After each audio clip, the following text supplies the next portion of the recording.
Jamila's POV. Hanggang sa matapos kami sa pagkain at makauwi sa bahay ay laman pa rin ng isipan ko ang lalaking yun. Monticello? Marahang usal ko sa sarili. Yun ang tawag sa kanya ng lalaking kasama niya kaya marahil ay yun ang apelyido niya. At napaka-pamilyar nun sa akin.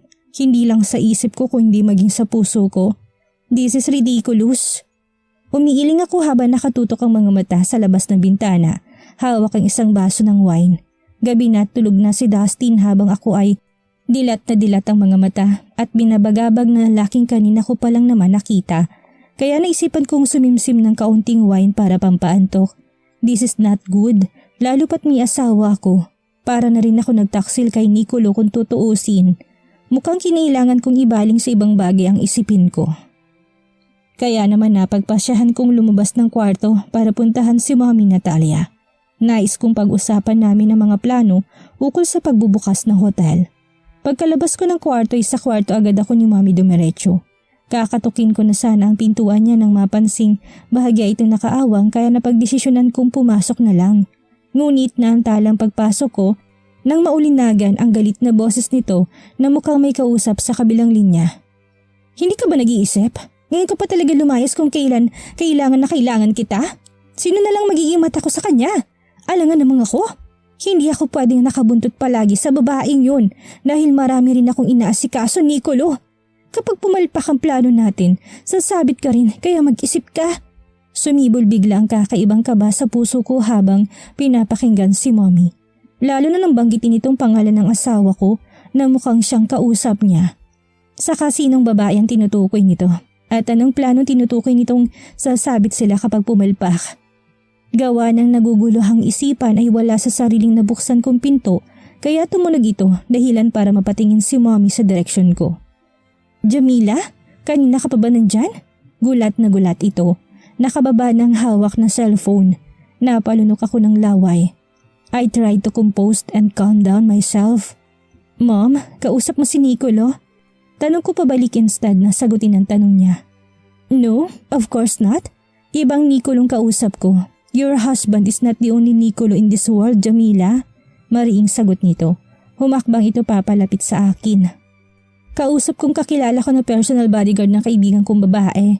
Huwag ka nalang magtanong dahil hindi mo rin naman sila kilala. Anyway, why are you here?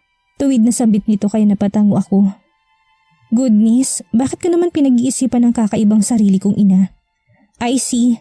I just want to talk to you about our plans sa pagbubukas ng hotel. Sagot ko. Isiwin na lang bahala ng mga naunang narinig. Mom was right, wala ako sa lugar para mag-usisa tungkol sa mga kaibigan niya. Good, butit naisip mo yan. Actually, preparado ko na lahat and it will be the biggest opening celebration. I already invited the media and mga matataas na tao sa bansa. And of course, hindi mawawala ang mga kalaban natin, Jamila. Ipapamukha ko kay Anita na kailanman hindi niya ako mahihigitan. Sisiguraduhin kong pag-uusapan tayo sa buong bansa. Positibo at kampanting litanya nito. Napalunok ako ng laway. Ma'am, nag-background check ako sa mga taong tinutukoy mong kalaban. I don't think kaya natin. Anita's son-in-law is a famous billionaire. Pagtatapat ko sa kanya ngunit umawang lang isang sulok ng labi niya.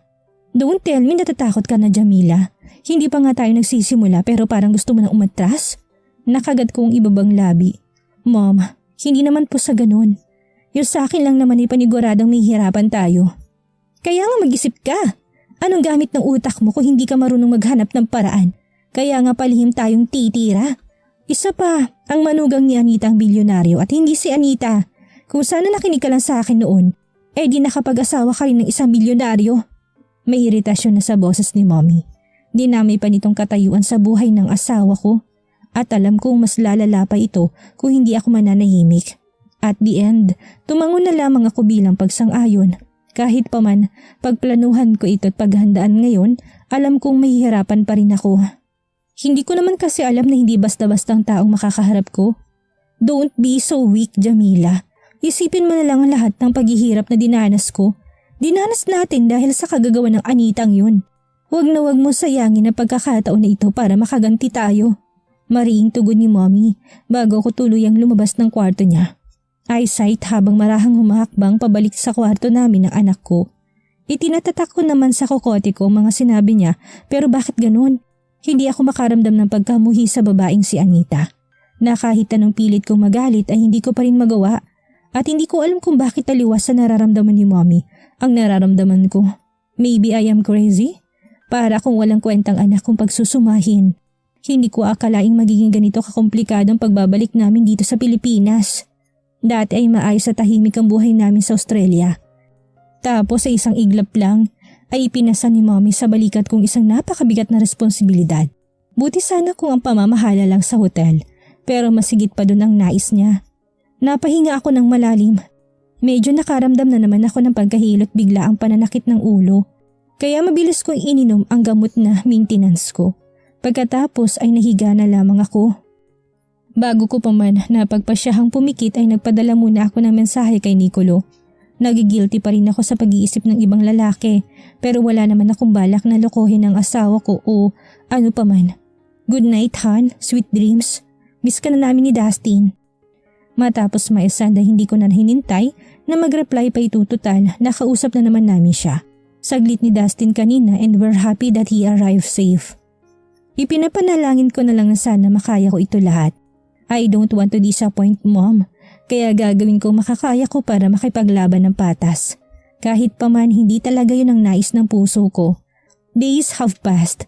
Ito ng araw ng opening celebration ng hotel and Mom named it Leah's Grand Hyatt Hotel, LGH Hotel. And as she said, she invited most of the famous and wealthy people in the country. And the media is present too. Tsak naka-live telecast ang selebrasyon na ito ngayon. And of course, natitiyak kong imbitado rin ng Anita at ang anak niyon na si Amanda kasama manugang na si Damon Lucifelgon. Pero sa dami ng tao ngayon ay hindi ko pa sila nakikita. Mom planned everything about the decors, set up, foods and all. Nagpapasalamat na lang ako na siya na ang kusang kumilos pagdating dito cause she's a perfectionist. Dahil kung ako yon, tsaka ay mapupuna na naman siyang mali. May pa-red carpet pa na para talaga itong isang Hollywood event. And when I started to walk together with Mom and my son Dustin, lahat ay halos nakatingin sa amin. Lalong-lalo na sa akin dahil ramdam kong matalim na titig ng karamihan sa akin. Maybe because I am so beautiful tonight? Yun ang gusto ni Mommy, na dapat kikinang ang ganda ko ngayong gabi cause she's going to introduce me as her sole heiress na siyang mamamahala sa LGH Hotel. I am wearing a long gold evening gown paired with a gold stilettos. Mahabang slit ito sa gilid kaya kitang-kitang mapuputi kong legs. Mom also hired a professional makeup artist kaya mas lalong lumutang ang ganda ko. Ganoon din si Mommy. She looks so elegant and fancy on her gold wrap dress. Panay ngiti lang ako ng isa-isang nakipagkamay ang mga bisita. Mom introduced them to me pero wala akong matandaan na pangalan dahil sa dami. Ewan ko ba, nakakapanibago lang. Para bang wala akong kahilig-hilig sa ganito. That all I want is to finish this event at nang makauwi at makatulog. Oh shit, hanggang sa sinimulan ng host ang event at tinawag nito si Mommy para magbigay ng paunang mensahe. Maging sa pag-focus sa hirap ako dahil sa kalikutan ni Dustin na maging ang yaya nito hirap ding pigilan ng anak ko. Bigla na lamang itong tumakbo at sumiksik sa mga tao kaya nagmamadali ko itong sinundan. Dustin, baby, come here!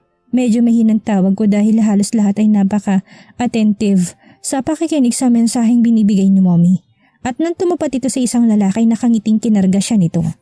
Hey baby, anito sa anak ko. At nang maaninagan ko mukha ng lalaki ay ganun na lamang ang pag-awang ng mga labi ko. Deja vu, just the same feeling and the same situation noong una ko siyang makita sa restaurant. Ganitong-ganito rin yun, karga-karga rin niya ang anak ko. At nang mapatingin sa sagawi ko, that's when our eyes met and locked. And I saw nothing in his eyes but amazement. And I'm amazed too. Mas lalo siyang gumuwapo sa suot niyang tuxedo. Patawarin sana ako ng asawa ko na wala ngayon dito, but I can't take my eyes off this gentleman. Masyado siyang guwapo at makisig na kahit sino atang babae ay talagang mapapatitig sa kanya. I'm speechless hanggang sa narinig ko na lang na tinawag ni Mommy ang pangalan ko gamit ang mikropono. Everyone, I want you to meet my one and only daughter, Mrs. Jamila Santiago Rojas. Zeus POV. Sinundan ko ng tingin ang babaeng nagngangalang Jamila nang umalis ito sa harapan ko. She called someone bago ito tuloy-tuloy na umakyat sa entablado. Ang pagkakataon nga naman, we encountered at the restaurant last time at hindi ko akalaing anak siya ng may-ari nitong hotel na mismo nagpadala ng imbitasyon sa akin. I don't know if the woman knew me at kung bakit nakasama ko sa listahan ng mga guest na alam kong lahat ay mayayaman at kilala sa bansa dahil halos sa mga nandito'y kakilala ko rin. Baka nga nandito rin ang mag-asawang Damon at Amanda. Hindi ko pa nga lang nakikita dahil sa dami ng tao. Hindi ko na magawang iali sa mga mata ko sa kanya habang walang pakundangan sa pagtibok ang puso ko. Just like the very first time I saw her. Aaminin kong maganda siya but I am not attracted on her physical appearance. Para talagang may kung ano sa babaeng ito na pumukaw sa interes at kuryosidad ko. At hanggang doon lang naman ito.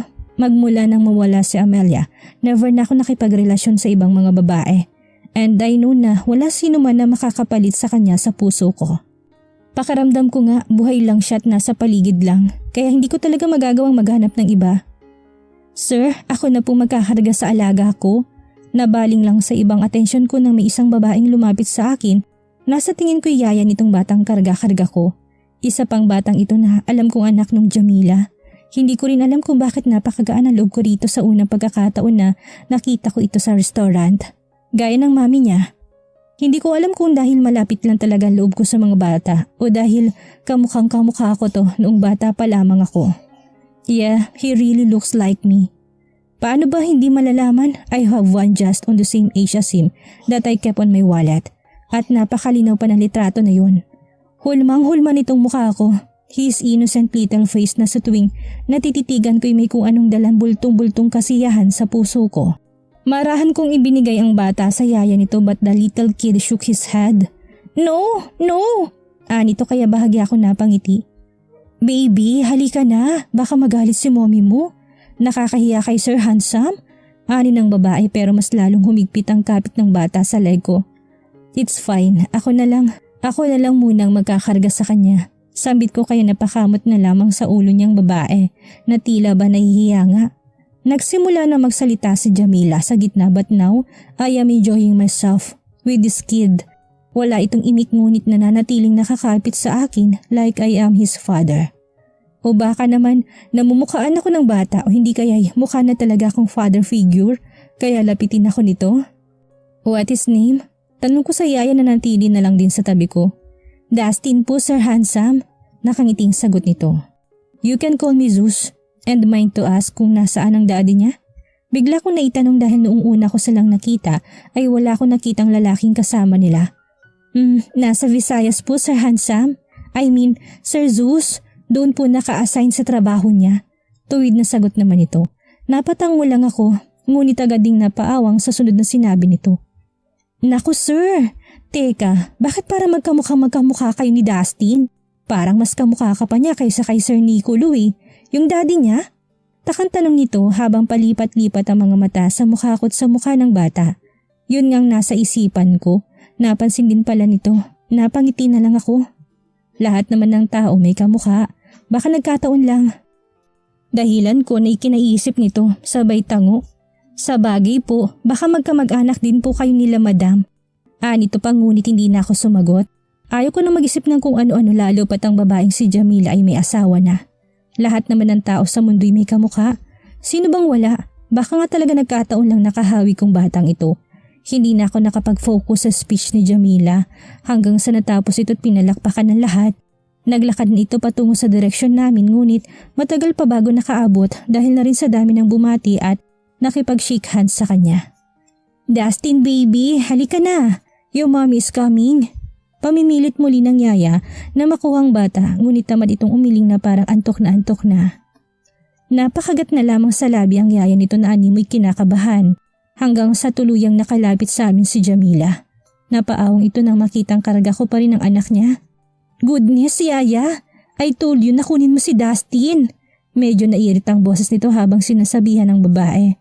Ma'am, ayaw po Gustong gusto talagang magpakarga kay sir. Baka namimiss pong daddy niya at napagkamalan si sir.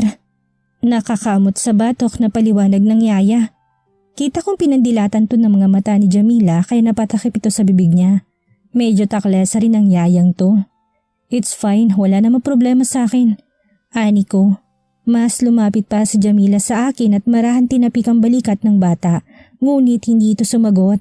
Only to find out na nakatulog na pala ito sa balikat ko. Pasensya ka na. Ani ito sa mahinahong boses kaya marahan kong ibinigay sa kanya ang bata. I told you, it's all fine. I'm happy na makatulong. Nakangiting sagot ko. Maraming salamat. By the way, my name is Jamila and you are? Nakangiting tanong nito sabay lahad ng isang kamay niya. And then I realized something. Ngayon nagsasalita ito na malapitan sa akin ay napagtanto ko na napaka-pamilyar ng kanyang boses. Bakit pakiramdam ko parang si Amelia ang kausap ko? Shit, I am crazy. Ganito na ata ako kabaliw sa asawa ko kaya maging sa ibang babae ay naririnig kong boses nito. Zeus Martin, you can call me Zeus. Pakilala ko sabay abot sa kamay niya na agad din naman niyang binawi pagkatapos. Thank you once again. Well, enjoy yourself here, Mr. Zeus Martin. I will just find a room for my baby. Paalam nito na ikinatango ko lang. Sumunod din ang yaya na nag-flying kiss pa bago tumalikod. Naiwanan ako napangisi sabay iling. May nagsilapitan na ring mga kakilala ko sa business world kaya nabaling ang atensyon ko. Mr. Montesilio, it's good to see you here. How's your businesses, Mr. Montesilio? Balita namin nag-invest ka raw ng 1 bilyon sa bagong bukas na branch ng isang merchandising company. Sunod-sunod na tanong ng mga ito na walang paligoy-ligoy ko namang sinagot. It's all true after all. Sa loob ng 2 taon, wala na akong ibang ginawa kundi mag-focus sa mga negosyo ko para doon ibaling ang nangungulila kong isipan at puso.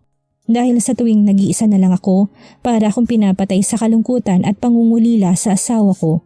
Kumuha na rin ako ng baso ng alak habang kausap ang ibang mga kakilala. I was about to drink another shot nang mapansin ko sa hindi kalayuan si Mommy Anita. Marahil kasama ito ng mag-asawang Amanda at Damon. 1 taon na rin magmula nang bumalik sila ng Pilipinas. Pansin ko na mukha itong hindi napakali at may hinahanap kaya nagdesisyon akong lapitan to.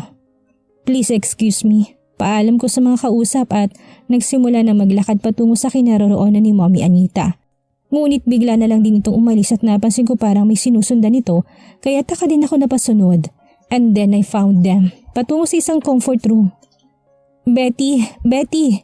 Natalia Bettina! Tawag nito sa isang babae. Kumunot ang noo ko sa pagtataka dahil ang tinatawag nito ay ang ginang na mami ni Jamila, ang may-ari nitong hotel. Napahinto naman sa paglalakad ng ginang na si Natalia Bettina o Betty at taas noong hinarap si Mommy Anita. Wow! What's up, Anita? It's good to see you again. Bati nito ngunit ramdam kong kaplastikan. Magkakilala sila? What's happening? Takang bulong ko sa sarili. Napuno ako ng kuryosidad ngunit hindi ko magawang lumapit. Nakadistansya ako ngunit rinig kong pag-uusap ng dalawa. In case na naman na makita kong hindi na magandang mangyayari ay hindi ako magdadalawang isip na awatin sila. It's not good to see you again, you wish? Galit na sagot ni Mommy Anita kaya mas lalo ko napuno ng pagtataka at kuryosidad. Mabuti na lamang ito ng ibang taong naririto ngayon kaya malayo nakakapaglabas ng saloobin. Ang dalawa na sa tingin ko ay may malaking hidwaan. Humalakak naman ang ginang na si Natalia. Wish? Who? Me? Ganyan mo babatiin ang isang dating kaibigan, Anita? Wala ka pa rin pinagbago. Masyado pa rin mataas ang tingin mo sa sarili mo. Nakahalokip-kip na sagot nito. Wala akong ahas at kasing samang kaibigang gaya mo. Bakit? Ano bang dapat itawag sa'yo? Hindi ba't wish ang tawag sa mga babaeng kumakabit sa may asawa? At hindi lang basta kumakabit dahil inagaw mo pa? At pati ang mga anak ko dinamay mo? At ngayon, antong plano mo? Proud na proud kang ipangalanda ka ng anak na bunga na ng kataksilan? At dala-dala pang apelyido ng asawa ko. Puno ng galit at pagkasuklam na bulyaw ni Mommy Natalia. Kaya napaawang ako habang pilit inuunawa ang mga sinasabi nito. Goodness, hindi to basta hidwaan lang dahil mukhang napakalaki ng galit ng dalawa sa isa't isa. Hindi ko kasalanan kung naakit sa akin si Emmanuel kaya nagbunga ang pagmamahalan namin dahil kahit katulong niyo lang ako noon, hindi hamak na mas maalindog naman ako kesa sayo. Isa pa, hanggang ngayon ba sinisisi mo pa rin sa akin ang pagkawala ng mga kambal mo noon? Na hanggang ngayon ay wala ka pa rin pruweba at napapatunayan. Puno ng kumpiyansang sagot ng ginang. Nilandi mo man si Emmanuel pero hindi ka rin naman pinili, hindi ba? Sa huli bumalik pa rin siya sa akin. Maaaring nakatakas ka man sa mahabang panahon Pero ngayong nakita na kita ulit, sisiguraduhin kong mabubulok ka sa kulungan. Buong loob at puno ng gigil na asik ni Mami Anita. Go on, Anita. Ngayon may sapat na akong kayamanan, hindi kita aatrasan. May alas ako na siyang magpapabagsak sa'yo. Proud at taas noong sambit ni Natalia. Habang nakakuyom ang kamao ni Mami Anita na parang gusto nang sumugod dahil sa nararamdamang galit nito. Mabuti na lamang at nang tumalikod si Natalia ay hindi na ito sinugod pa ni Mami Anita. She's still professional and calm. Nakakaya nitong magpigil ng galit sa ganitong sitwasyon na alam nitong madedehado lalo pat nasa lugar ito ng kalaban. Hawak nitong dibdib habang naglalakad pa alis sa lugar. Pinipigilan lang nitong magkahalong sakit at galit at tuluyan kong napagtagpi-tagpi ang kwento sa mga nalaman ko noon sa naikwento ni Amanda kung bakit sila nagkahiwalay ni Amelia at ng mami niya. And this certain Natalia was involved. At si Jamila ay anak din ng daddy ni na Amanda at Amelia. Ibig sabihin kapatid din nila? Kaya ba ganoon na lamang kuryosidad ko sa babaeng yun? Shit, nasa pukong noo sa napakalaking revelation na ito. And I guess this information isn't enough. I need to do something right away. Nagmamadali sinundan ko si Mommy Anita na mukhang paalis na. Mabilis ang mga hakbang nito patungo sa exit at nang tuluyan kaming makalabas ng hotel ay napagdesisyonan kong lumapit na sa kanya. Mom, tawag ko dahilan para matigil ito sa paglalakad at mapalingon sa gawi ko. And yeah, I called her mom instead of tita dahil yun ang gusto niyang itawag ko sa kanya. She's the mother of my wife after all. Zeus, you're invited too? May pagtataka sa tono na tanong nito kaya tumango ako. Yes mom, I guess they invited all the famous businessmen and women. Where's Damon and Amanda? Tanong ko rin pabalik nang mapansing parang mag-isa lang ito. They are having a family vacation kaya ako lang naka-attend and I have a huge regret on coming here. Nito sa bahinga ng malalim. At alam ko ang dahilan ng paghihinayang niya and I guess it's about time to tell her about what I saw and heard. Actually, nakita ko kayong magkausap ng may-ari and you heard everything? Putol nito sa sinabi ko na just nodded once again dahil yun naman ang totoo. I'm sorry mom, it's really not my intention. Lalapitan lang dapat kita. Pagtatapat ko, she just shook her head, sabay hilot sa sentido niya. It's fine, dapat lang din na malaman mo cause you're part of the family. Nang sa gayon ay maging aware ka rin sa babaeng yung Zeus.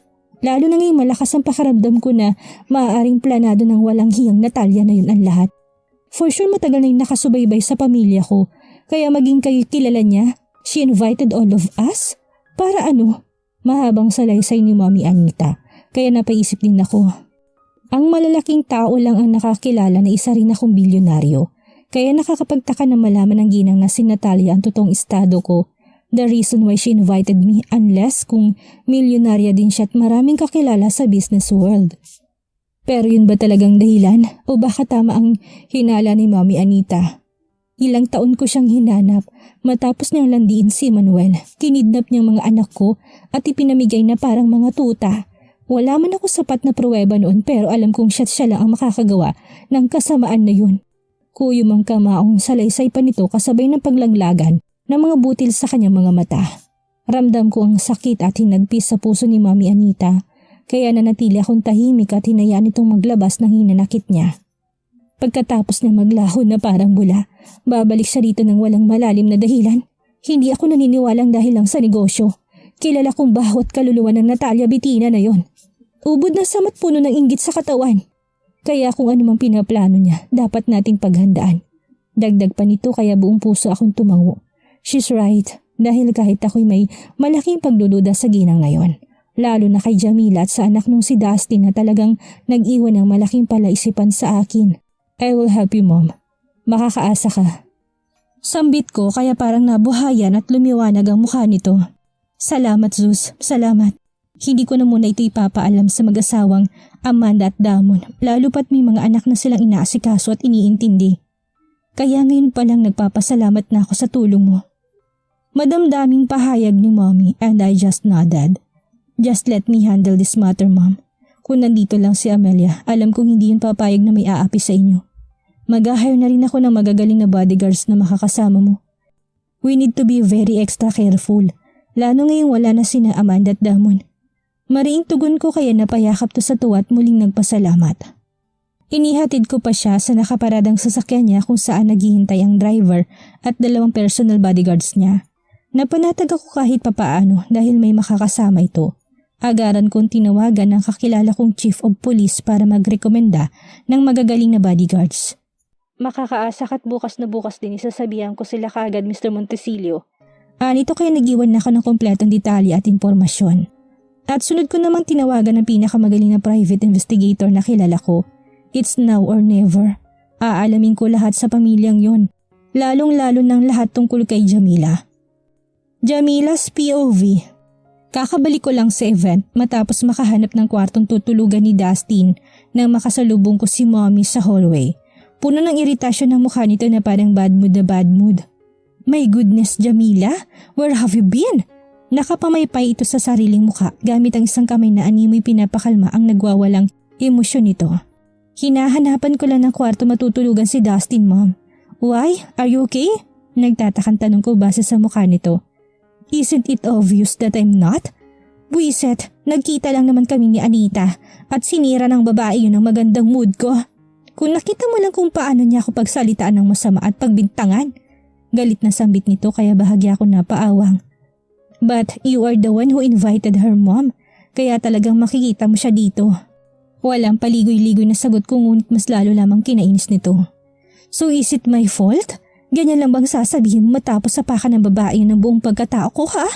I invited her para ipamukha sa kanya kung anong meron ako ngayon. Para ipakilala ka tipag malaki. But that haughty woman disrespected and belittled me in my own place. Namumula na ang mukha nito sa galit kaya natahimik ako. I'm sorry, Mom. Paghingi ko ng pasensya nang mapagtantong naging reaksyon ko. I supposed to comfort her pero parang napaka-harsh ko pa sa kanya. This event was not only for her, but it was also for me. No, don't. I need you to do something. Mariing tugon nito kaya taka ko naman siyang tiningnan. Do what, Mom? Mom started to cry kaya napayakap na ako sa kanya. Ang galit at matapang na aura niya kanina napalitan ng paghikbi at panghihina. I tried my best to be strong dahil ayaw ko makita ng sino man na mahina ako. Lalo na sa harapan ng babae ng alipustat ng mamalit sa akin. Sana naman ngayon, anak, ipagtanggol mo ko. Ikaw na lang ang meron ako. Madamdaming pahayag ni Mommy. Kaya nakaramdam ako ng guilt sa kung bakit para naging pabaya akong anak sa kanya. Sa kung bakit hindi ko siya nagawang ipagtanggol, lalo pat ang babae niya na sumira sa kanya sa buhay namin. I composed myself. Ngayon ako kailangan ni Mommy. Kaya hindi pwedeng tumunganga lang ako dito at hayaang sinasaktan ng ibang taong nanay ko. Where is she, Mom? Buong loob na tanong ko, kuyum ang kamao. Maybe she's outside. Baka hindi pa nakakaalis. Aniya kaya marahan akong kumala sa pagkakayakap sa kanya para puntahan ng babaeng si Anita. Just wait here. Nagmamadaling sabi ko, I want to talk to her. Halos patakbo pa akong humakbang at palingon-lingon sa paligid para makita ang babaeng si Anita. Nakita ko ng mukha niya noong minsan nag-research ako tungkol sa kanya at sa pamilya niya. Pero bigo ako makita siya sa loob kaya sinubukan kong lumabas ng hotel. Ngunit hindi si Anita ang nakita ko kundi ang lalaking si Jesus Martin at hindi sinasadyang nagtamang mga mata namin. Bigla na namang nagwalang puso ko sa hindi mapailuwanag na dahilan. May kung ano sa lalaking ito na talaga nagpapawala sa buong sistema ko. I know this is not good and not healthy, but how can I control my emotion? Hey, bating ito kaya para ko nanumbalik sa tamang katinuan. Tumikim ako. Yeah, hi. Formal na bati ko. Iniwas ng mga mata sa kanya at baka mawala ako sa konsentrasyon. What are you doing here? Takang tanong nito kaya napasagot na ako. I am looking for someone. Walang paligoy-ligoy na sagot ko pero hindi magawang ibalik ang tingin ko sa kanya. Who's someone? Maybe I could help? Alok nito kaya bahagi ako napangitit hindi mapigilang matingnan siya. Umaasang baka kilala niya si Anita. Really? Anita Robles Santiago is her name. Ngunit mas sumeryoso mukha niya nang banggitin ko ang pangalan ng babae. Actually, kakaalis lang. Do you need something from her? I can relay the message. I am her son-in-law by the way. Barito ng wika ni Jesus Martin kaya nawalang ngiti sa mga labi ko. Son-in-law? Ibig sabihin, hindi lang si Amanda ang anak ni Natalia? Dahil yun ang naman ang nabasa ko sa research ko. At itong Jesus Martin na to ay asawa ng isa niya pang anak? At sino naman ang babaeng yun? Dahil yung Amanda ay damo ng pangalan ng asawa, nakakawindang. So he's married too? Ibig sabihin din nito, magiging kalaban ko na rin ang lalaking to? Pero biglang nagalburutong puso ko ngayon sa nalaman ko. Goodness, ano pa bang dapat ko matuklasan? Bakit para napakabigat sa dibdib ng mga taong kalaban ng mommy ko? Bakit kaya ibang pakiramdam ni Jamila sa mga taong kinamumuhian ng kanyang ina? Anong mangyayari kay Jamila na ikakagalit nito? Yan ang ating aalamin sa susunod nating kabanata.